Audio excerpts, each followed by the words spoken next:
Saran's Hospitals.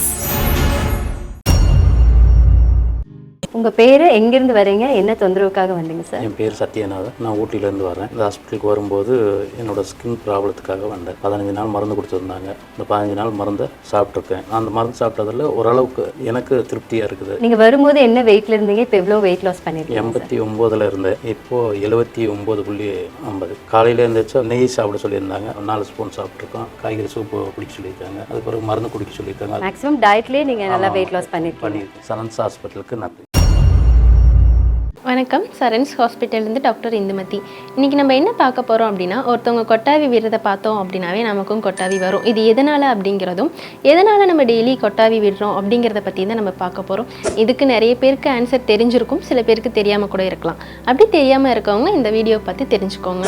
எதனால் நம்ம daily கொட்டாவி விடுறோம் அப்படின்னு பார்த்தோம் அப்படின்னா, நிறைய பேர் நினச்சிட்டு இருக்காங்க ஆக்சிஜன் பற்றாக்குறையினால நம்ம கொட்டாவி விடுறோம் அப்படின்னு. பட் அந்தமாரிலாம் எதுவுமே கிடையாது அப்படிங்க. நம்ம உடல் வெப்பநிலை சராசரியாக பார்த்தோம் அப்படின்னா 37 டிகிரி செல்சியஸில் இருக்கும். இதுதான் நமக்கு நார்மல். இதை விட அதிக சூடு, அதாவது மூளை வந்துட்டு இந்த 37 டிகிரி செல்சியஸை விட அதிகமாக ஆகும்போது நமக்கு கொட்டாவி வருது. இந்த ப்ராசஸை வந்துட்டு நமக்கு பிரெயின் கூலிங் ஹைப்போதீசிஸ் அப்படின்னு சொல்லுவாங்க. நம்ம கொட்டாவி விடும்போது கீழ் தாடி வந்துட்டு கீழே இறங்கும் போது மேலே இருக்க ஹீட்டான பிளட்டு வந்துட்டு கீழே இறங்குது.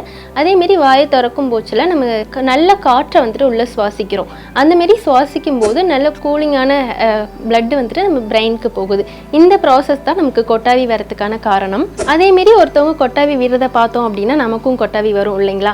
இதுக்கு என்ன ரீசன் பார்த்தோம் அப்படின்னா எம்பத்தி, அதாவது பச்சாத்தாபம் அப்படின்னு சொல்லுவாங்க. அதாவது மற்றவங்களுடைய உணர்வை வந்துட்டு தன்னுடைய உணர்வாக எடுத்துக்கிறது. எக்ஸாம்பிள் பார்த்தீங்க அப்படின்னா, இப்போ யாராவது நம்ம ஃபேமிலியில் இருக்கவங்களோ இல்லை நம்மளுடைய ஃப்ரெண்ட்ஸோ சந்தோஷமாக இருக்கும்போது நம்மளும் அவங்கள பார்த்து சந்தோஷப்படுறோம் இல்லைங்களா? இந்த ஒரு ப்ராசஸ் தான். இதை தான் நம்ம எம்பத்தி அப்படின்னு சொல்லுவோம். இது மட்டும் இல்லாமல் நம்ம பாடியில் இருக்கிற மிரர் நியூரான்ஸ், இந்த மிரர் நியூரான்ஸ் என்ன பண்ணும் அப்படின்னா, நம்ம இப்போ யாராவது நம்மளை பார்த்து சிரிக்கிறாங்க அப்படின்னா நம்மளும் அவங்கள பார்த்து சிரிக்கிறோம் இல்லைங்களா? இந்த ப்ராசஸை பண்ணுறது தான் இந்த மிரர் நியூரான்ஸோடைய வேலை.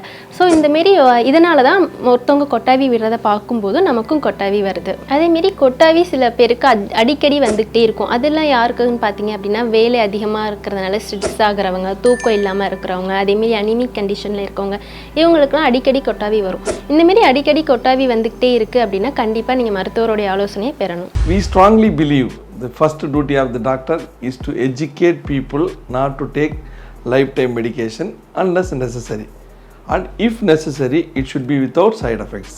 இதுதான் எங்களுடைய கான்செப்ட். Saran's Hospitals.